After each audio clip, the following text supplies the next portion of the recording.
There are those who believe that life is ruled by destiny and that all living things must surrender to the whims of fate. When fate is cruel and destiny comes too soon, the thread of life can be tragically short. A bus sets out on a bright August afternoon, its passengers looking forward to an evening's entertainment. Most will never return. In a secluded convent, Sisters of the Order of Grey Nuns prepare for bed, unaware that fate is lost in transit and about to drop from the sky.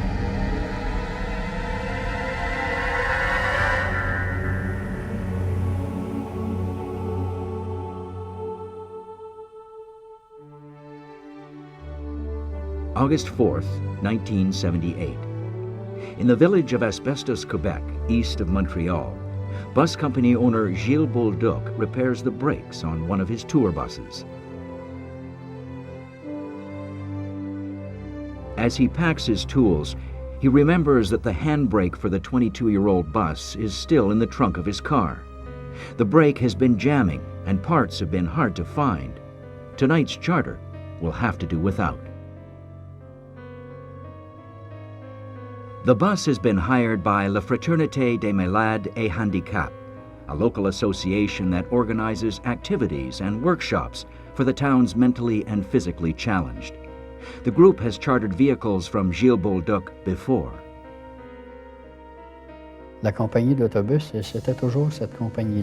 It was always the same company, and we never had any problem before. We had a very good service.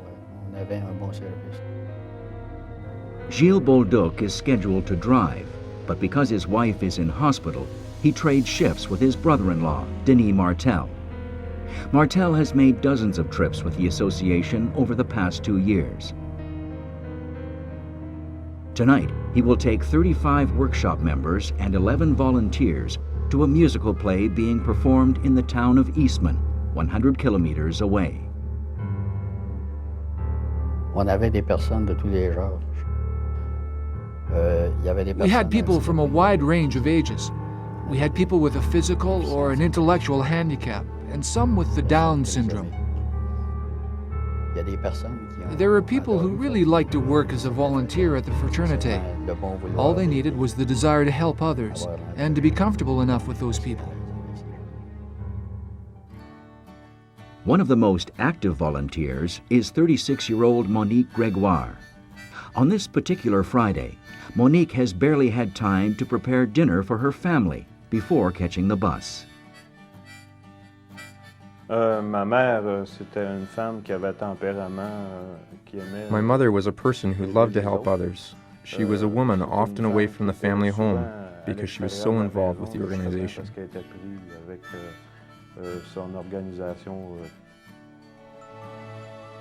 One of the organizers of the trip is 24-year-old volunteer Alain Pouliot. He and his wife Lucy have been married less than a year.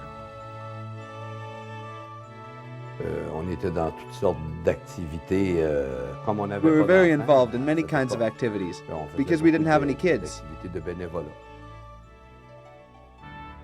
32-year-old Gérard Dufour is a city maintenance worker whose handicap hasn't kept him and wife Viviane from volunteering to help out.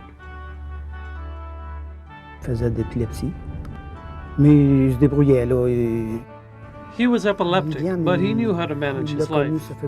He knew Viviane for about 2 years, and they had a nice relationship, and they were married for a year.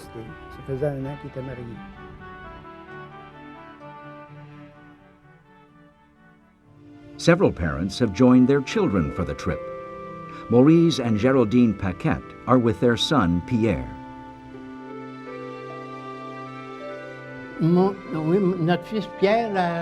Our son Pierre was 18 years of age. He had finished his school education a few years before, but he didn't learn how to read and to write. But he was educated as a normal boy. There was a lot of singing on the bus, and we were going out to have fun. On the way to Eastman, the bus stops twice while driver Denis Martel deals with a sticky accelerator pedal.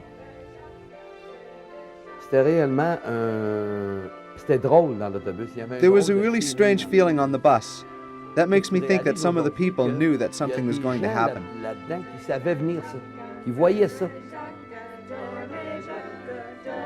The passengers are singing as the bus arrives at Eastman on the shores of Lac d'Argent, also known as Silver Lake. It climbs the winding hill to the theater overlooking the village. The hill is so steep that Denis Martel must put the bus into first gear to make it to the top.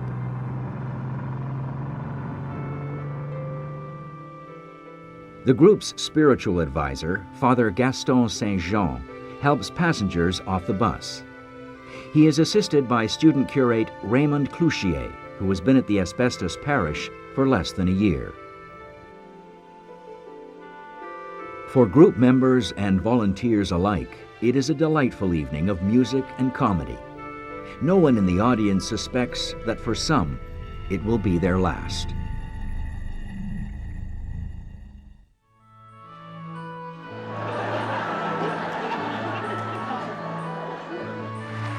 When the play ends just after 11 p.m., driver Denis Martel leaves the theater ahead of the group.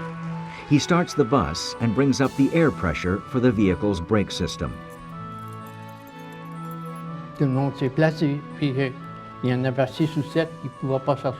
Everyone took a place in the bus.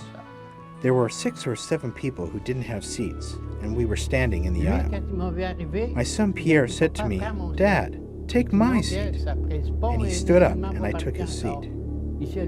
Those were the last words he ever spoke to me.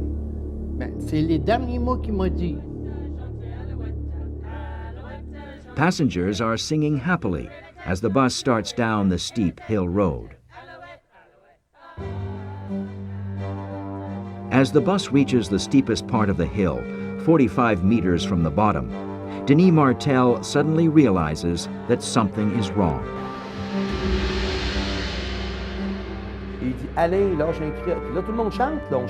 Everyone was singing on the bus, and he said, "Alain, yell to everyone that I do not have any brakes. Everyone must hold on. I will try to turn once I am at the bottom of the hill." And I did yell. The first row may have heard me, but all the other people, they didn't hear anything.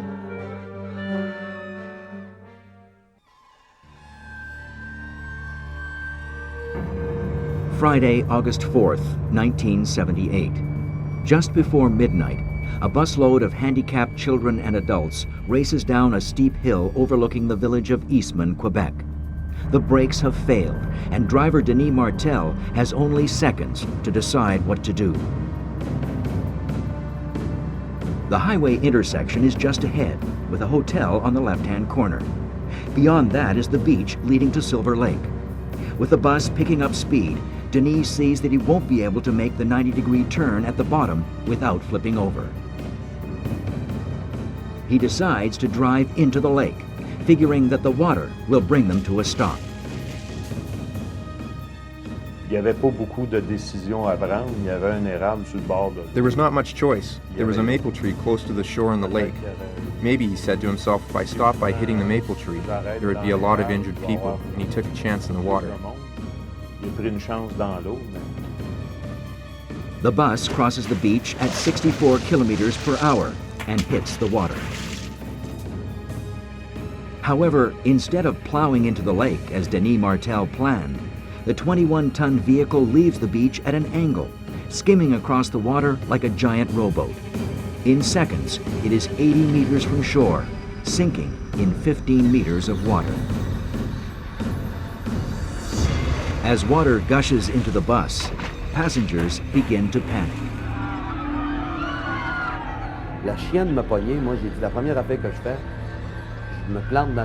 I got scared. The first thing that came to my mind was to open the front door, and it took me 3 times before I got it open using a 1-foot metal rod. I went down the 3 steps, and there was somebody dead on the steps. The body is 72-year-old Bernadette Plourde, the victim of a heart attack when the bus hits the water. I pushed the body into the water.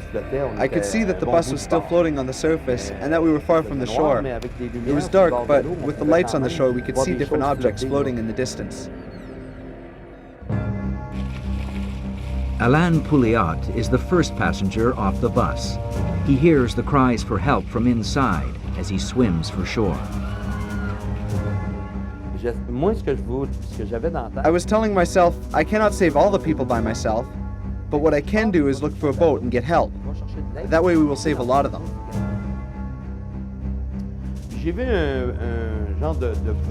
I saw a sailboat that was on the water.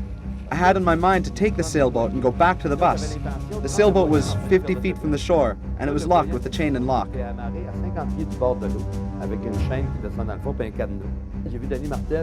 I saw Denis Martel coming, and he said, "Alain, save me! I'm going to drown!" I put him on the sailboard and told him, "Don't move.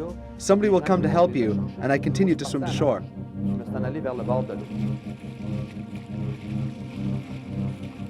16-year-old Sylvain Marino is at the Chateau du Lac Hotel with his father when they hear Alain's cries for help. My buddy Marino Scallon said, "Get your clothes off, we're going in." We stripped down and waded in. I grabbed a white sailboat and Marino untied it. We began pushing it out. Inside the bus, many of the passengers are unable to move, hampered by physical disability. Others are simply paralyzed with fear. As Father Gaston Saint-Jean jumps into the water, he sees Gerard and Viviane Dufour still in their seat, holding each other as if waiting for the inevitable. Alain Pouliot's wife, Lucy, sees that her only avenue of escape is about to close. The front door of the bus is being jammed shut by the inrushing water.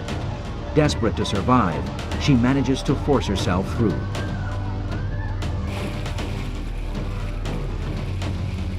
Unable to swim, Lucy dog paddles for shore until someone grabs her arm. It is student priest Raymond Clouchier, who pleads with her to help him. Barely able to keep herself afloat, she has no choice but to leave him behind.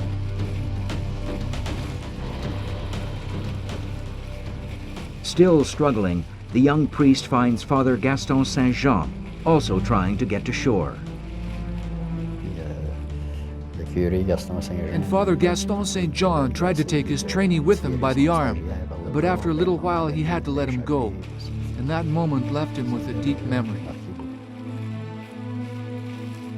Father Saint-Jean continues towards the shoreline, floating on his back, calling for help. The two teenagers, Sylvain Marino and Marino Scattelan, hear his cries. They push the sailboat to him so he can climb inside. On the bus, Maurice Paquette searches in the darkness for his wife and son as water pours in. When he cannot find them, he has no choice but to save himself.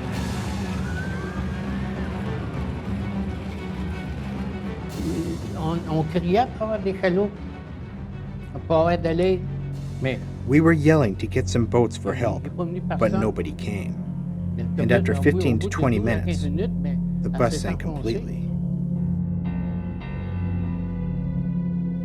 Cries from inside the bus are suddenly silent. On shore, Alain Pouliot frantically scans the water for his wife Lucy.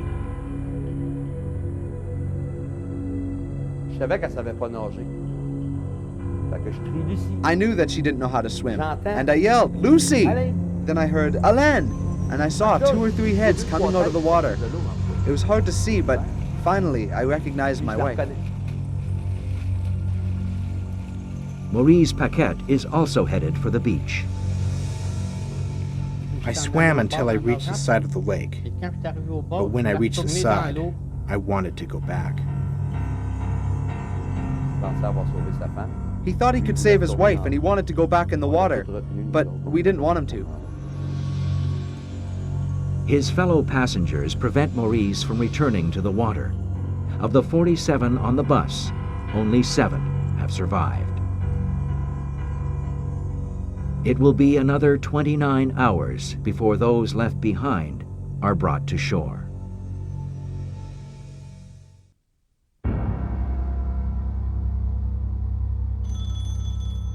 Saturday, August 5th, 1978. Just minutes after midnight, Eric Whitehead receives a telephone call. Whitehead is a policeman who belongs to a diving club, and they are needed in Eastman immediately. I have a team of 6 people, and I would say about 20 minutes later, we were already down at Silver Lake and suited up, getting ready to go in the water. Their job is to locate the tour bus at the bottom of Silver Lake. But silt stirred up by the accident makes seeing anything underwater almost impossible. You can't see nothing. It was completely black, so we had to go by touch. The search intensifies an hour later when police divers join in. Shortly after 2 in the morning, divers discover a body floating in the lake. The rest of the victims won't be found for another 12 hours. A policeman came to ask Lucy to identify the body that they had found. Lucy looked at me and I said, "No, I will go. She can't." I went to identify the body and saw that it was Mrs. Plourde.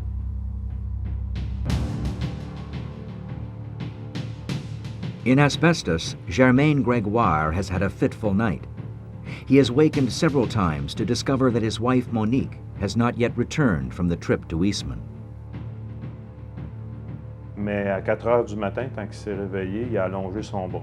At 4 a.m., he woke up again and put his arm on the side of the bed, and my mother still wasn't there. He got up and made himself some coffee and toast and turned on the radio, and that's when he heard the news. As residents of Asbestos begin their day, news of the accident spreads quickly through town. Le samedi matin, j'ai reçu un téléphone de la mère de Viviane. I received a phone call from Vivianne's mother on Saturday morning. She was telling me that Gerard was in the bus. I didn't believe her right away and hung up on her. I thought it was a joke. Then I went to see Father Saint-Jean at the church, and he said they were in the seat in front of me. When the accident happened, they were holding each other, and they let each other sink. There was no attempt to get out. Nothing. Saturday, August 5th, 1978. Just after 2 p.m., a diver swimming 75 meters offshore bumps into the bus in murky water 20 meters deep. He says, "Suit up, I want to show you what it's all about." Went out to the buoy, went down the rope, and you would look in close with your light into the window of the bus. There'd be another face and looking out at you. And that's one part of it that I'll always remember. All day Saturday, relatives, friends, journalists, and the morbidly curious come to Eastman to watch the recovery process.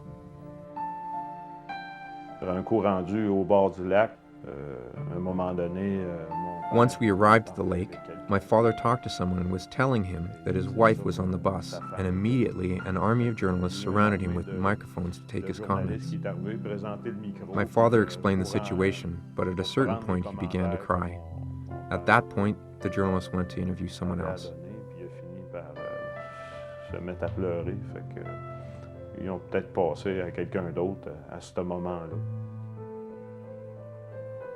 It takes 4 hours for the huge tow truck to pull the bus to shore.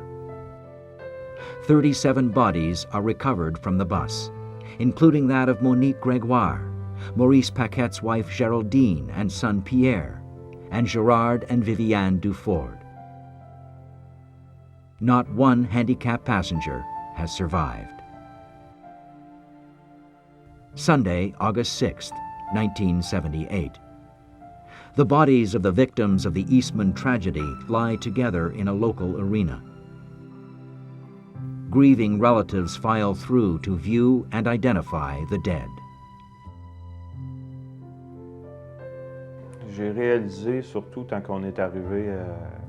I realized at that moment that my mother was really dead and that we wouldn't see her anymore.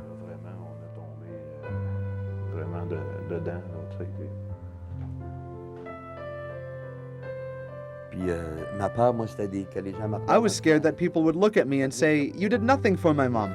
What did you try to do?" That was my fear. The tragedy puts in question the whole issue of bus safety in Quebec. On August 17, 1978, the provincial government announces regulations that require all buses to undergo a mechanical safety check every 3 months. Of the 143 buses tested that September, only 37 pass inspection. At a provincial inquest into the cause of the Eastman disaster, experts testify that only the left rear brake was operational at the time of the accident, and the emergency handbrake had been removed.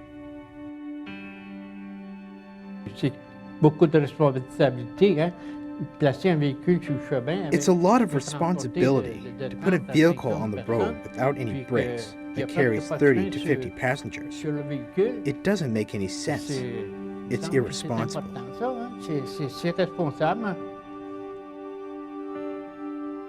At the same time, the inquest relieves driver Denis Martel of responsibility for the deaths of his passengers. For almost 20 years, the Eastman disaster is the worst bus accident in the province's history. Les accidents de la route. Il y en aura toujours, je crois. There will always be road accidents, but this one could have been avoided. It was the innocent ones who were with us that passed away, people without protection who needed our help. That is not so easy to accept. Ça, c'est pas facile à gérer. Ça nous a privés beaucoup. It deprived my family of so much. A husband was deprived of his spouse, children were deprived of their mother, and future grandchildren deprived of their grandmother.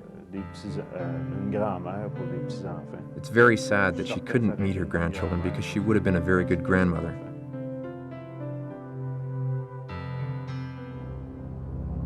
Two decades before the bus crash in Eastman, Quebec, fate has a hand in another tragedy. On May 15, 1956, an RCAF transport plane takes off in the Canadian Arctic, bound for Montreal. A flight plan has been filed, but it never reaches Air Defense Command, in charge of protecting northern skies against the threat of Soviet invasion. It will set in motion a series of events that will once again end in disaster.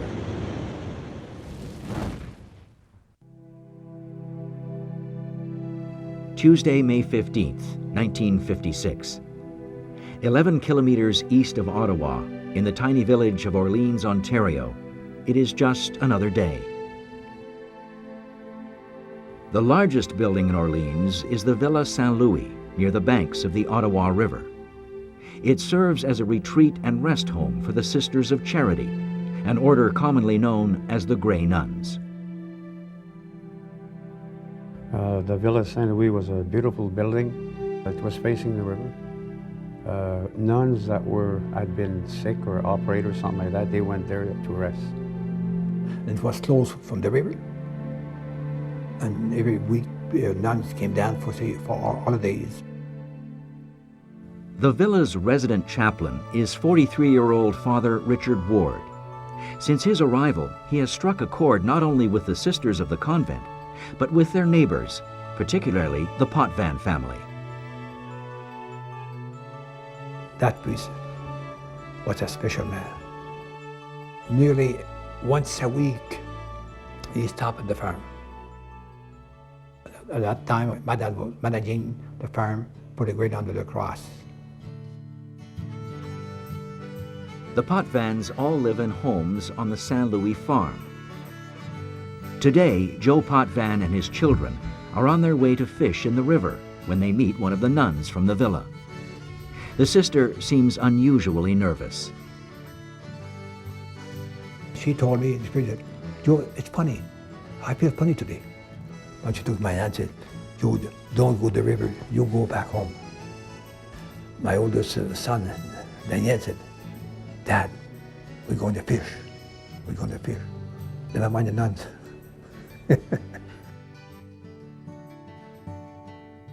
Many of the convent residents are elderly, and some are recuperating from surgery.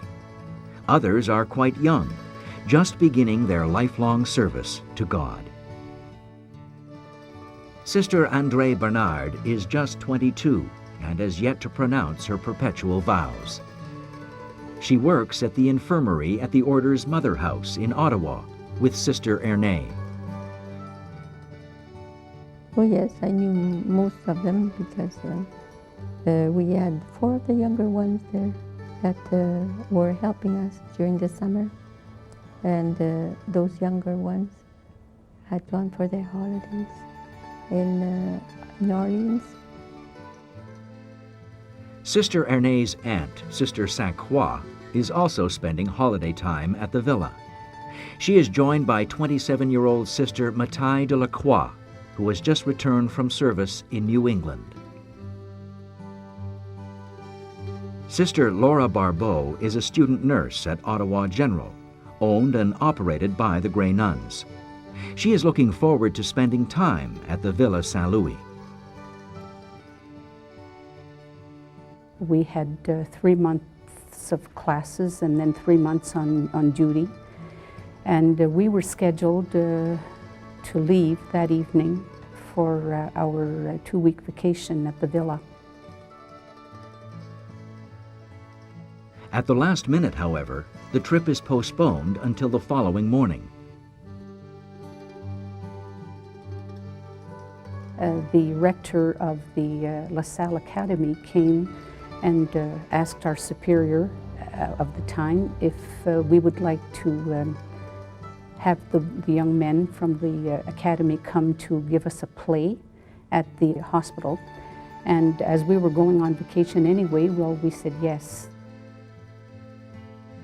For Laura Barbeau, it will be one of the most important decisions of her life. Tuesday, May 15th, 1956, 9:30 p.m. A 4-engine RCAF North Star approaches Montreal. It has been filing position reports every half hour since leaving the Canadian Arctic earlier in the afternoon. None of these reports have reached the 445th Squadron, monitoring the skies from CFB uplands near Ottawa. The spread of communism in the decade since World War II has been seen as a real threat to Western nations, Canada included. Like squadrons across the country, the 445th is on 24-hour alert, with 2 of its new CF-100 fighters ready to take off at a moment's notice. The CF-100, it was the first fighter built in Canada and designed by Canada. The CF-100 was air defense interceptor to protect against the threat of Soviet bombers coming across the north. At 9:30 p.m., CFB Uplands detects the North Star transport on its radar. Unaware of its flight plan, ground control cannot identify the aircraft and immediately orders its 2 standby CF-100s into action. Firstly, we'd have to identify it if we thought it necessary. If it wasn't necessary, it was our job to shoot it down. One of the fighters is piloted by 25-year-old flying officer Bill Schmidt. 20-year-old Ken Thomas is his navigator. Ken Thomas, he was what people would like to think of as typical boy next door. A really, really nice kid. He was engaged to be married within a couple of months. Within minutes, the 2 RCAF fighters intercept the unidentified aircraft. Ground control is relieved when it turns out to be one of their own. One of the CF-100s returns to base. Bill Schmidt and Ken Thomas report that they have excess fuel, which they need to burn off before landing. It is the last transmission they will ever send. It's always better to burn off some fuel before you land. Makes the landing much easier when you don't have a full load of fuel on board. It seemed routine initially, and then the radar ground-controlled GCI operator lost radio contact with them. There was no warning calls or any indication that there was any aircraft malfunction prior to that, the aircraft disappearing off the radars. It is 10:15 p.m. Like most of the residents of the Villa Saint-Louis, Sister Louis Auguste is in bed. She is a former Mother Superior who has been convalescing at the convent for the last 8 months. Father Richard Ward is still up. He hears an unusual sound outside that he recognizes as the whine of an aircraft approaching very quickly.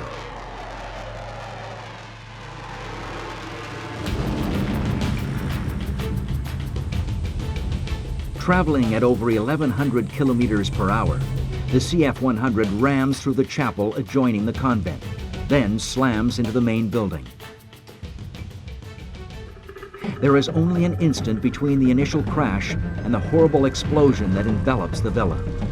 In that instant, Father Richard Ward calls out to the sisters, trying to warn them.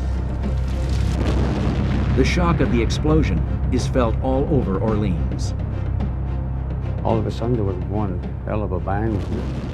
Everything in the kitchen, the glasswork, that all broke that up.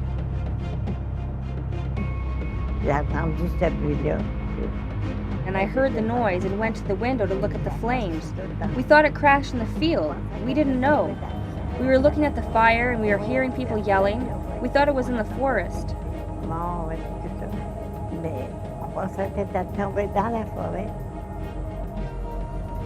You could see from the farm, my house, maybe a mile from my house. It was red all over. By a cruel stroke of fate, the aircraft hits the only building of any size in the small community. Around it are open fields and forest. Now, that building is a blazing inferno, and its residents are still inside, some too old or too sick to escape on their own.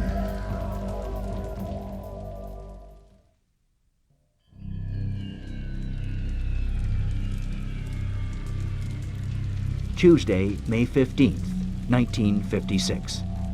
Just after 10:15 p.m., a CF-100 fighter jet on a routine mission smashes into the Villa Saint-Louis, a retreat for the Order of Grey Nuns.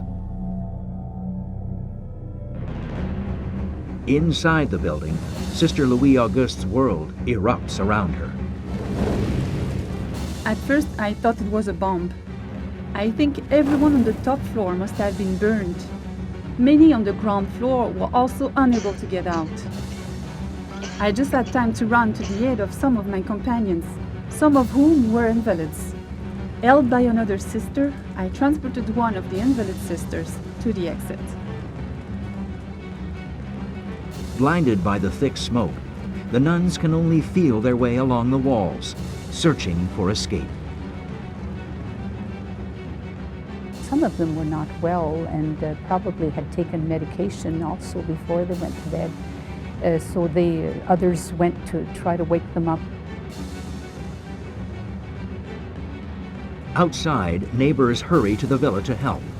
Real Rainville and his brother-in-law Lawrence Barber are among the first to arrive. There was no fire escape or nothing like that. So we tried the back door, and there's no way, it was lock solid. So that's when somebody got on Lawrence Barber's shoulders, and he managed to break the window, went in and opened the door for us. The men begin pulling terrified nuns from the building. One of them is Sister Saint Croix. My aunt, she had tried to take the corridor, but when she opened the door, she burned her hand on the doorknob, and then she went to the window, but there was a screen. She couldn't get out by herself, so the men just got one on top of the other and pulled her out. She had burn on her hand, on her arm, and her face. But besides that, she was okay. Some of them were heard banging on the doors upstairs. The door upstairs must have been locked. And we could hear them screaming, something awful. One of those calling for help is Sister Marie de Martyr, trapped near her third-floor window. Yeah, I kept yelling, break the screen, break the screen. And she finally broke. It fell down. She put her feet out of the window, and she was sitting like on the ledge, and then she let herself go, and she was coming down, not in a sitting position, but rear end first, you know. And honest to God, when she hit me, just like being hit by a freight train. Sister Louis Auguste has managed to escape the burning building. Although seriously injured, she is still more fortunate than those left inside. We saw some nuns falling inside. They didn't want to get out by the window. There were lots of people who were saying, "We are going to catch you," but they didn't want to jump by the window. When I went to the front to try and get into the door, it was our only chance. It was impossible anymore in the back. And the fire was coming out of the front real bad. And that's when I saw Father Wardley about 150 feet in front of the building on his stomach. I thought it was one of the pilots at first. Several men answer Real's cries for help, including Wilfred and Joe Potvin.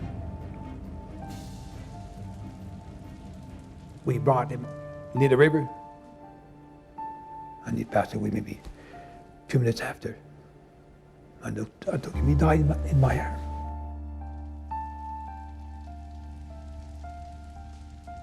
You always think that you can go into another door or something like that to try and get the rest of them out. And when you know that you can't do anything anymore, that's what hurts. The men have rescued 25 of the 37 people in the building. Most of the survivors are in nightgowns and bare feet. A couple of them were walking, and some of them had passed out by the heat. Some of them were badly burned on top of that. When police and firefighters arrive, there is little they can do but stand with the growing crowd of onlookers and watch the building burn.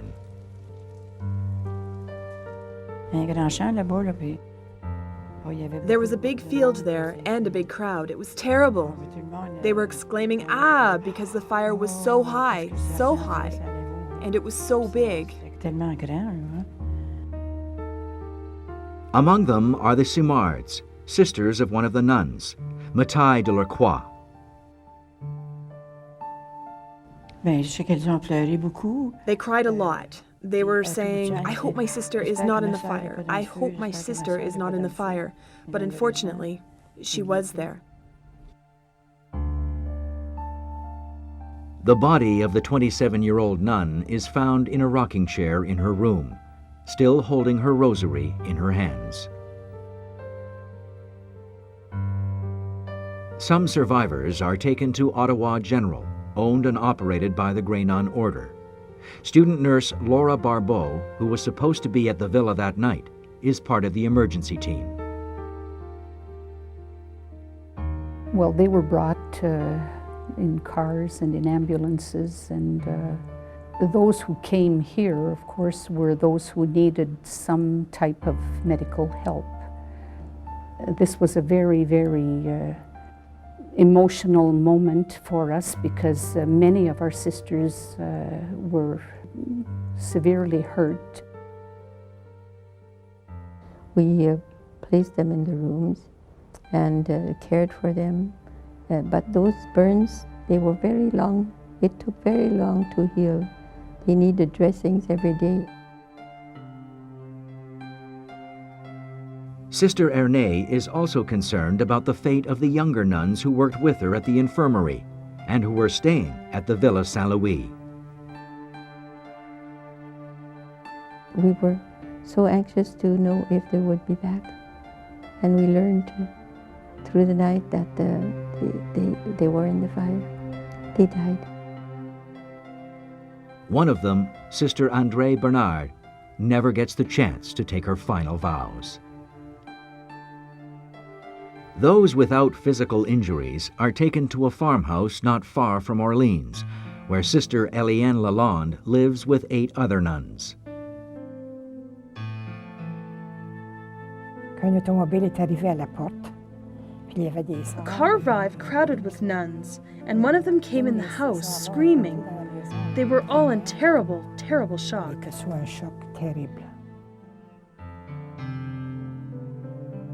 I don't think we went to bed that night.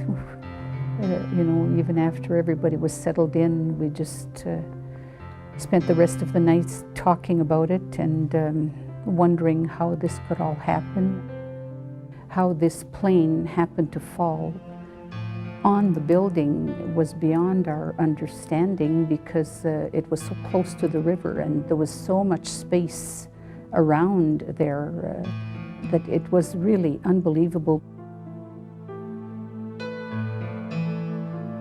The next day, the death toll is confirmed. 15 are dead. 11 nuns, the priest Father Richard Ward, 40-year-old housekeeper Aline Lapointe, and the 2 crewmen. A few days after, when they dig to find something on the airplane, I saw the wallet of the pilot. And he had his son's picture. When I saw his picture, you cannot forget this.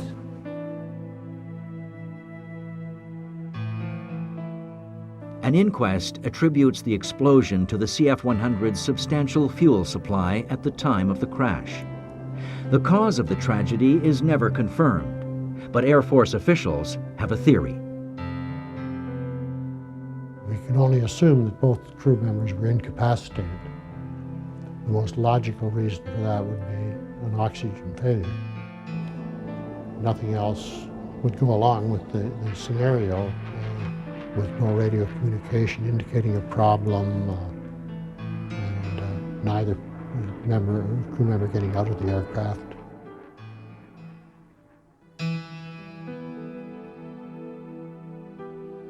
The ruins of the Villa Saint-Louis are eventually cleared.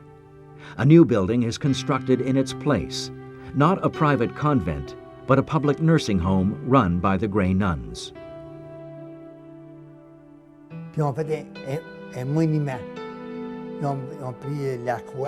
They've made a monument with the remaining pieces of the building, the cross, the brick, and it's still there in front of the building. They did that special monument for the victims of the accident.